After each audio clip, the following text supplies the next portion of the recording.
welcome to 24th episode of Spiritual Head Start. Head Start के इस episode में एक नए विषय के साथ, एक नए क्वेश्चंस के साथ और उसके सॉल्यूशंस के साथ आया हूँ। क्वेश्चन जो है वो कोरा के स्पेस पर पूछा गया है।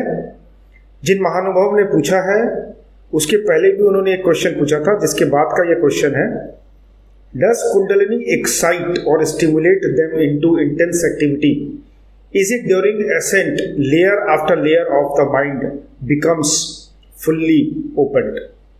यानी कुंडलिनी जागरण के समय क्या कुंडलिनी जागरण की जो प्रोसेस है वह शरीर को उत्तेजित करते हैं, और यदि उत्तेजित करते हैं तो जिस समय कुंडलिनी एसेंट यानी ऊपर की तरफ चढ़ती है उस समय दिमाग की सतह लेयर बाय लेयर यानी सतह के ऊपर सतह खुलती जाती है, ऐसा कुछ है क्या?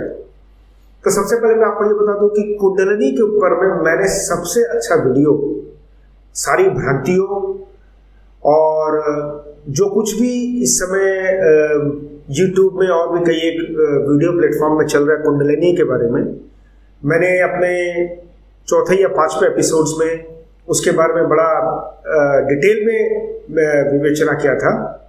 और इस क्वेश्चंस का आंसर मैं इस तरह देना चाहूँगा कि आज के दिन में यदि मैं ये आपसे पूछूं कि क्या कोई स्थूल चीज, कोई फिजिकल चीज के माध्यम से किसी सूक्ष्म चीज का परिमाण आप कर सकते हैं, यानी एक तरफ फिजिकल एपरेटस है, एक तरफ फिजिकल क्वांटिटी है, एक तरफ फिजिकल स्ट्रक्चर है जिसको आप उसके द्वारा परिमाण कर रहे हैं, मेजर कर रहे हैं, उसको एक्सेस कर रहे हैं, सारा चीज कर रहे हैं।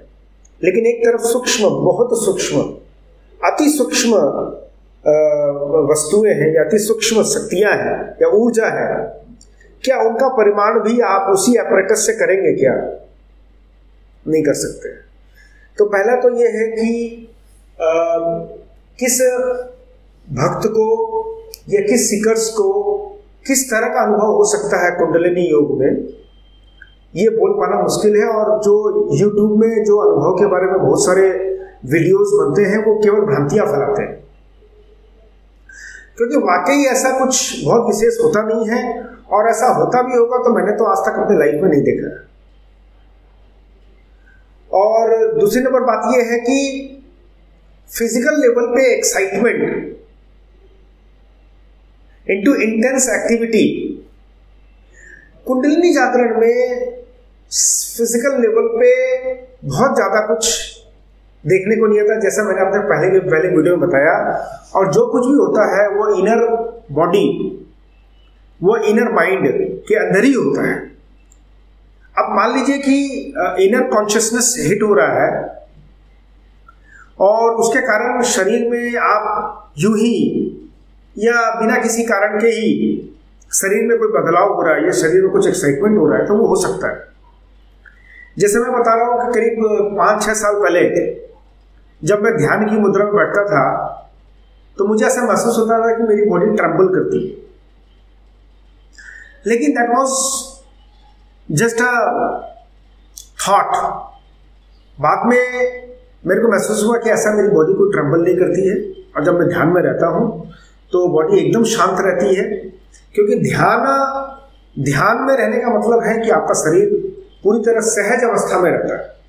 तो सहज अवस्था में तो एक्साइटमेंट या इंड्यूसमेंट या फोकस चेंज होना ऐसा हो नहीं सकता है। और ध्यान की अवस्था में ही कुंडलिनी जागरण संभव है, क्योंकि आप ध्यान किस पे लगा रहे हैं? आप विभिन्न चक्रों पे ध्यान लगा रहे हैं, कुंडलिनी शक्ति, कुंडलिनी ऊर्जा के ऊपर में ध्यान लगा रहे हैं। तो ये जो ऊर्जा है ये ऊपर की तरफ जा रही है, आप महसूस कर रहे हैं कि आपकी ऊर्जा जो है वो ऊपर की तरफ, आप किस तरह महसूस कर रहे हैं ये वो डिफाइन विभिन्न लोगों ने विभिन्न तरीके से किया। किन्होंने पल्सेटिंग इफेक्ट का ध्यान किया, किसी ने किया कि हिट है, हिट जैसा महसूस हो, किन्होंने भारीपन का फीलिंग को एक्सपीरियंस किया। ये एक्सपीरियंशियल लेवल की घटना है, ये फिजिकल लेवल की घटना नहीं है, एक्सपीरियंशियल लेवल की घटना है। ये हो गया पहला क्वेश्चन का जवाब। सेकंड जो क्वेश्चन आपने पूछा है वो ये है कि layer after layer the mind becomes fully open. देखिए, मन की जो स्थिति होती है वो लेयर बाय लेयर तो नहीं बोल सकते हैं कि मन के अंदर में जो ज्ञान का कोश होता है, विज्ञान का कोश होता है, यादाश्त का कोश होता है और जो भावनाओं का कोश होता है, ये सारे कोश जो विद्यमान होते हैं वे सारे एक्टिवेट होते जाते हैं। अंत में जो आनंद कोश है, आनंदमय कोशा जो है वो एक्टिवेट होता है।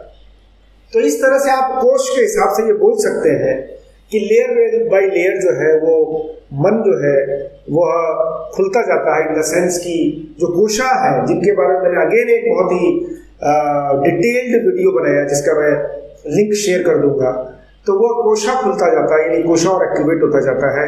ज्ञान कोशा है, मनोमय कोशा है, भावना जिसमें रहती है वो कोशा है, करुणा जिसमें रहता है वो कोशा है, ज्ञान की कोशा, विज्ञान की कोशा, और अंत में जो आनंद जिसके लिए सारा कुछ हो रहा है, कुंडलिनी से कोई सुपर पावर या कुछ इस तरह का, ये सिद्धि आनंद की सिद्धि है।